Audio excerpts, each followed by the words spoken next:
नमस्कार मंडळी, मी अनिता मोरे. हे बघा, कुळ्यापासनं मी आंब्याची झाडं तयार केलेली आहेत. असे घरातले कशाचे पण बी उरले फळं आणली ते मी झाडं तयार करते.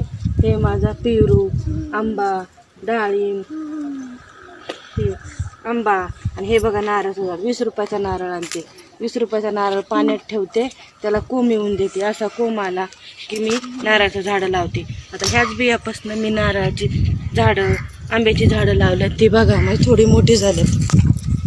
ही फणस, पेरू, हे नारळ बघा. 20 रुपयाच्या नारळापासून माझी केवढी मोठी झाडं झाल्यात, तयार झाल्यात. हे आंबा, अंजीर, आंबा, हे